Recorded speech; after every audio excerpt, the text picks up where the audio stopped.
Hi, everybody. I loved that I got to see a few of you guys last week, and I'm hoping that I get to see a few more next week. Um, we are starting new material, and so what we were talking about before we left school was 2D figures. What we would have started if we were still there is 3D figures. So I want you guys to remember the difference between 2D and 3D. 2D is flat. 3D has three dimensions. That's what 3D is for. So, yes, we talked about area, and now we're talking about volume.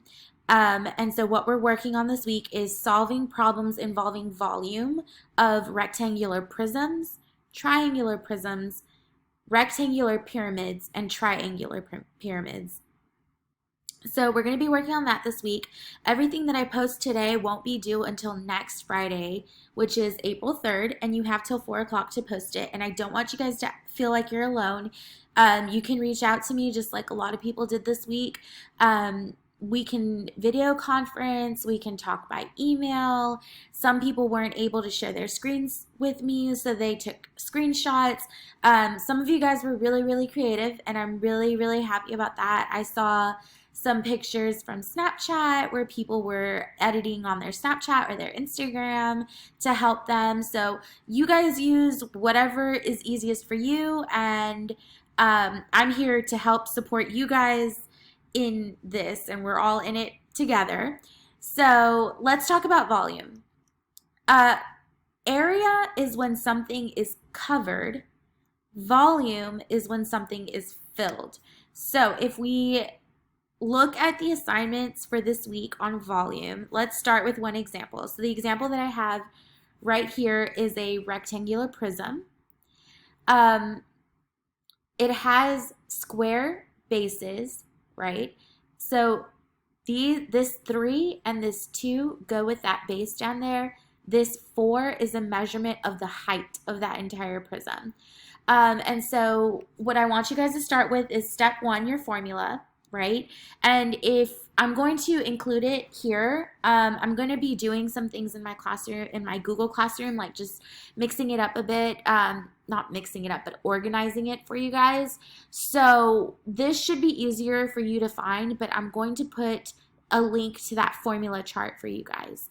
So if you look at that formula chart, if you're looking under volume, and let me move myself a little bit so you guys can see it. If you go look at volume, the formula for volume of a prism is base times height. Now I want you guys to notice that that B is capitalized, and it's important because we're going to talk about it in a second. I'm going to explain why it's capitalized and why that's important.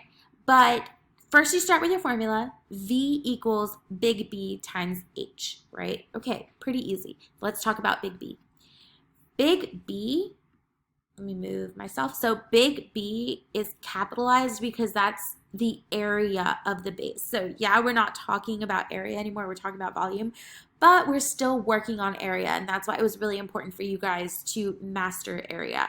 So area of the base, and that'll depend on the shape that you're looking at. So if you're looking at a triangular prism, the base is going to be a triangle. If you're looking at a rectangular prism, the base will be a rectangle, and so forth. So you need to pay attention to what the base is. So let's go back to that example that we just looked at. So let me move my camera. Okay, so that's the same example that we were working on, but I filled in the base to show you guys that's what we're looking for the area of. So step 1, your formula, and I wrote it up here, V equals big B times H. Make sure that you guys are writing big B when it's big B and little b when it's little b. That's important this year, and that's important next year when you're in 8th grade. You need to make sure that you are paying attention to big B and little b, okay? So in purple, I wrote V equals big B times H. That's step 1. That's my formula. Step 2, so, and actually, if you see right here in this really cool looking galaxy pen, I wrote that big B is the area of the base, which is, for this one, because it's a rectangle, is base times height. And that's where I put a little b because I'm just talking about area. So then I go down to step 2 where I plug in my numbers. So V equals, and for the base, that square, in that same Galaxy pen that I used, I put 3 times 2 because that's the base and the height of that base. That's the base and the height of that rectangle. And next to it, I put the height of the whole prism, right, which is 4. And so then I just started solving. 3 times 2 is 6, bring down my 4, and then I have my answer right there at the bottom, 6 times 4, which is 24. So the hardest part, you guys, is remembering big B, using the right formula for big B, make sure you're plugging in the right numbers for big B, and then so forth. So that's the really, really important part in all of this.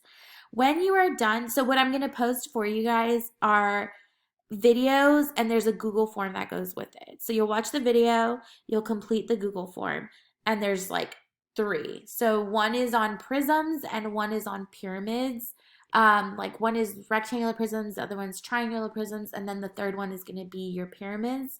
So you'll watch the video and then you'll do the Google forms. And what might help you is if you're watching the video while you're working out the problems, just so you can remember what to do, what the steps are, what you need to remember. And then when you're done with those, so as you've completed the videos and the Google Forms, this mini assessment right here is going to be posted also. And what I want you to do with that is I want you to work it out on a separate sheet of paper. And you can submit your answers with, you can take a picture of a sheet of paper and send it to me. You can type it in a Google Doc and then attach your work to it. You can send it in an email. You can send it in Google Classroom, whichever is easiest for you guys. When you write your answers, I need you to put what number you're working on and put a square around those numbers, around those answers, so that I don't get confused with the other numbers in your work. Try to keep it as neat and organized as possible because it's really hard for me to grade it if that's not happening. And if I'm unable to grade it, you know, I'm gonna have to send it back to you and ask you to clarify or fix it. So let's try not to do that and do it really neat the first time. And just some things I want to let you guys know. You can watch oh, okay, so this is just a reminder. So you're going to watch that YouTube video. You're going to complete the Google form. You're going to use a separate sheet of paper to solve. You're going to go through the steps. You're going to write your formula. I'm moving this down so you guys can see. I really want you guys to just stay calm. Don't get frustrated. This is new material, okay? I'm attempting to teach you guys something brand new. You guys are attempting to learn something brand new by distance. It's okay. It's brand new. You're going to get frustrated. I understand, but I'm here to help you, okay? This is a new way of learning, and this is a new topic that we're covering, okay? I don't want you guys to get really upset at home. I understand that this is new. I understand that this is difficult. If you find yourself getting really, really frustrated, just take a deep breath. Send me an email, send me a message, have your parents message me. We are going to get through this together, guys, okay? I don't want y'all to freak out, and I don't want y'all to get really, really frustrated. And then up here at the top, I just want to remind you guys that we do have classroom discussions and tutorials through Hangouts on Mondays and Wednesdays at 1. There is usually more than one person in there with me, so if you guys want to just come and we can kind of have that whole classroom feel again where we're all together and working through this together, we can do that. If you guys want to schedule private tutorials, let me know. I know some of you guys like to come see me with your friends during tutorials. So if you want to do that, we can set up like, hey, these 2 or 3 people want to meet at this time. Can we all set up a video chat? And if I'm available, if you guys are available, we can do that. So y'all just keep, you know, communication open and talk to me and let me know what's going on. See y'all next week.